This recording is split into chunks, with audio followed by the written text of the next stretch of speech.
question que vous me posez, je m'adresse à la librairie Le Dialogue de Brest, une ville que j'aime beaucoup, me cause quelques soucis parce que euh, la nostalgie est un sentiment dont je me méfie beaucoup.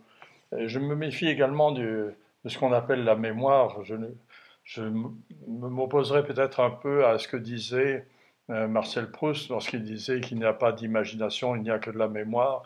J'aurais envie de dire qu'il n'y a pas de mémoire, il n'y a que de l'imagination, parce que je crois que ce qu'on appelle la mémoire, c'est un tissu, une trame faite de toutes ces expériences que l'on a, expériences de lecture, expériences de vie, choses entendues, lues, racontées. Tout cela se mêle dans notre esprit et présente un tableau assez confus.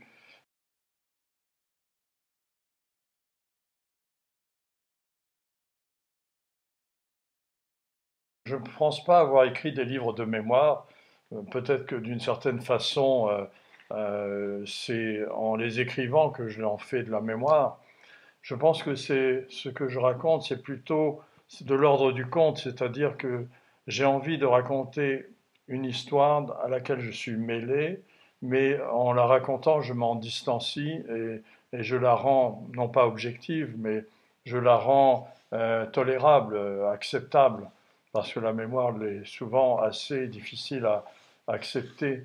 Et je crois que c'est un peu la raison pour laquelle j'ai voulu écrire ces deux contes, L'enfant et la guerre et Chanson bretonne, c'était pour accepter cette partie de ma vie.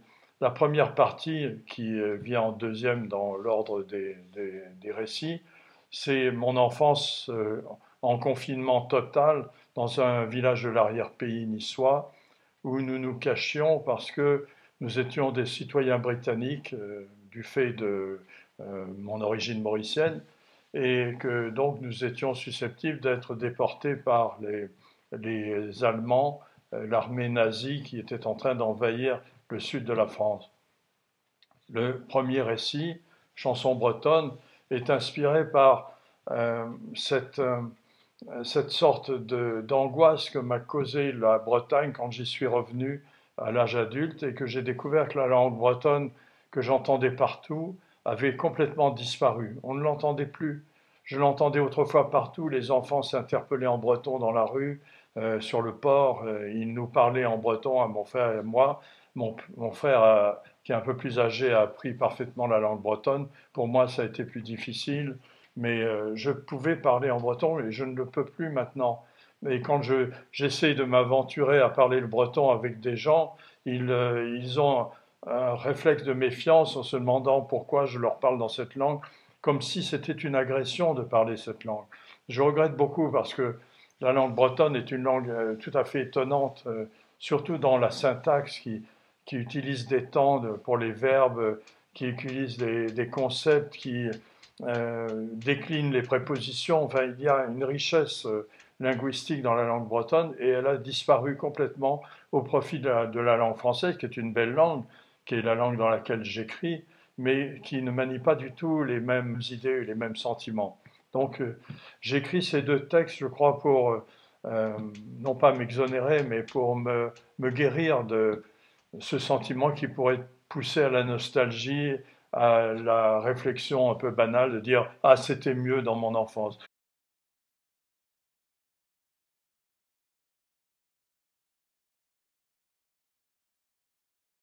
Ce n'était pas mieux. En Bretagne, les gens de la campagne souffraient beaucoup. Il y avait une misère terrible. Quand je suis revenu en Bretagne, on m'a montré les puits où les paysans qui étaient solitaires à la fin de leur vie se jetaient, dans lesquels ils se jetaient pour échapper à la vieillesse, pour échapper à la solitude et à la vieillesse, parce qu'il n'y avait pas de secours, parce qu'il n'y avait pas beaucoup d'argent. Et il y avait aussi une très grande prise de l'alcoolisme en Bretagne. Tout ça s'est beaucoup amélioré, a disparu pratiquement. Et donc la Bretagne se porte mieux aujourd'hui du point de vue technique et du point de vue économique, mais elle se porte moins bien peut-être pour ce qui est de l'héritage culturel, de l'héritage linguistique. On est obligé de faire de grands efforts en Bretagne pour maintenir à flot la langue bretonne, ce qu'il en reste, et surtout les traditions et la culture ancestrale.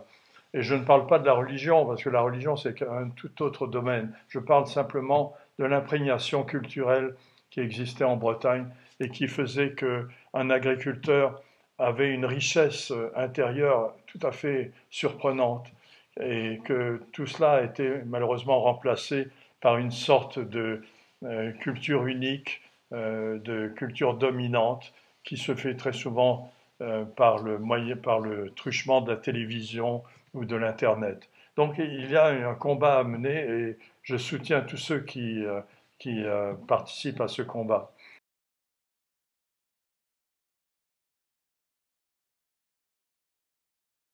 C'est vrai, vous avez tout à fait raison de dire que pour moi, ce sont des sensations, ce sont des impressions plutôt que des souvenirs organisés, plutôt que des thèmes ou des structures de mémoire, parce que j'étais très enfant et je pense que les enfants, en particulier dans la période de la vie où ils sont en train d'acquérir le langage, sont très attentifs à tout ce qui touche leur peau et leurs nerfs. Et ce sont ces souvenirs-là que j'ai beaucoup plus que des souvenirs élaborés.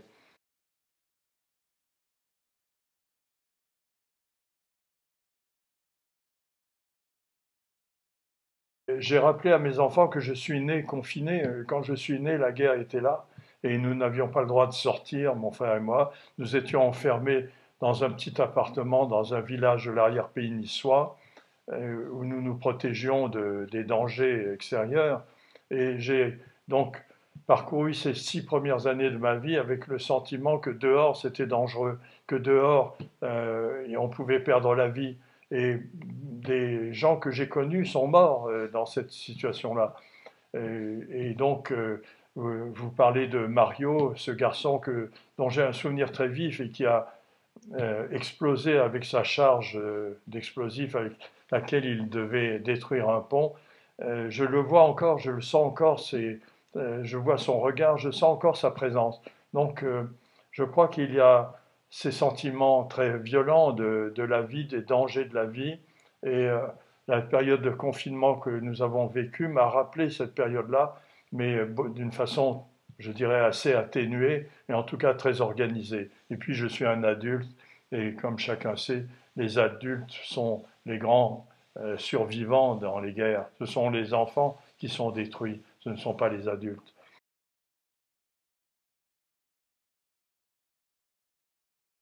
C'est un livre engagé, je dirais. Ce recueil de ces 2 contes, c'est un livre engagé dans lequel je voudrais dire à quel point la perte de l'identité, c'est grave, et à quel point la guerre, c'est un crime contre l'enfance.